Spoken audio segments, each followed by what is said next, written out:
तो दोस्तों लगता है कि बैंगलोर भी सेफ नहीं है। आज एक न्यूज़ ने मेरे दिमाग के चिथड़े उड़ा के रख दिए।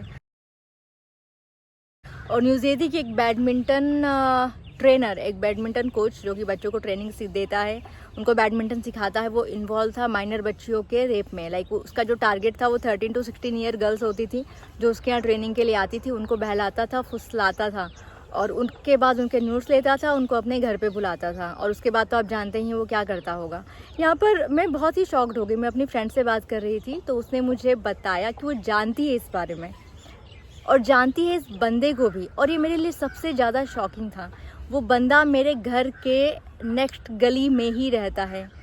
उसका नाम सुरेश है, तमिलनाडु से रहने वाला है, बैंगलोर में कुछ सालों से कोचिंग दे रहा है। वो एक रेपुटेटेड पर्सन है, एक स्किल्ड ट्रेनर है, एक स्किल्ड बैडमिंटन प्लेयर भी है और वो बहुत लोगों के साथ खेल चुका है, बहुत सारे दोस्त हैं उसके। और मेरा पहला क्वेश्चन मेरी फ्रेंड से ये था कि क्या कोई क्यों समझ नहीं पाया कि वो कैसा बंदा है। और उसने मुझे ये बताया कि लाइक पहले भी वो पकड़ा गया है ऐसी चीज़ों में, लेकिन लोगों के पास प्रॉपर एविडेंस नहीं थे, उनको बस डाउट था। बट अभी जो था, लोगों के पास एविडेंस था, लोगों के पास प्रूफ था, उसको ले जाके पुलिस में दिया है।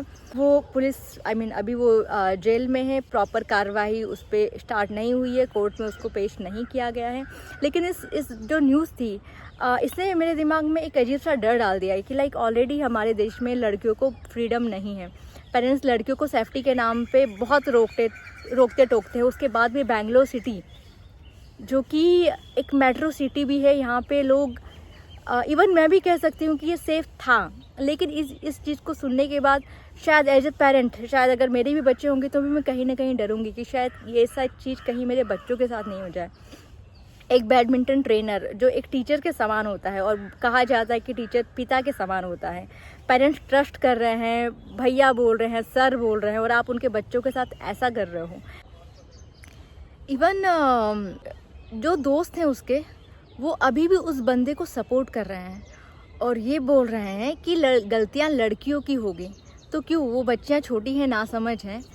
आपका जो दोस्त है वो तो 30+ है, उसके बाद भी आपको आपके दोस्त पे पूरा भरोसा है। और जो गलतियां हैं वो लड़कियों की ही क्यों, हर बार गलतियां लड़कियों की ही क्यों बता दी जाती हैं। एक मैच्योर गर्ल हो तो समझ में आता है। उसको अगर इतनी ही ठरक थी तो किसी मैच्योर किसी बड़ी लड़की को डेट करता है, शायद वो अपनी रिस्पॉन्सिबिलिटी ले लेती कि हाँ गलती मैंने की थी। लेकिन अगर आप बच्चियों को टारगेट कर रहे हो और बोलते हो कि गलतियाँ उनकी है, तो भाई उनमें समझ नहीं है। वो अगर बड़ों में समझ नहीं है और आप ब्लेम करने के लिए बस लड़कियों को टारगेट कर दो तो वो गलत है। गलतियाँ देखो, अगर आपका दोस्त से गलत कर रहा है, वो एक्सेप्ट भी कर रहा है पुलिस में जाके, तो मानो कि उसने गलती की है। एविडेंस मिले हैं, प्रूफ मिले हैं, उसके फ़ोन में बहुत से फ़ोटोज़ मिले हैं, बहुत से वीडियोस मिले हैं। वो ये सबूत है इस चीज़ का कि वो गलत है। उसके बाद भी अगर आप उसको सपोर्ट कर रहे हो तो मुझे नहीं पता है समाज कहाँ जा रहा है, किस और लेके जा रहा है। शायद हम आज से 400 साल पहले ही जा रहे हैं, जहाँ पे लड़कियों को बहुत सारी आज़ादी नहीं थी।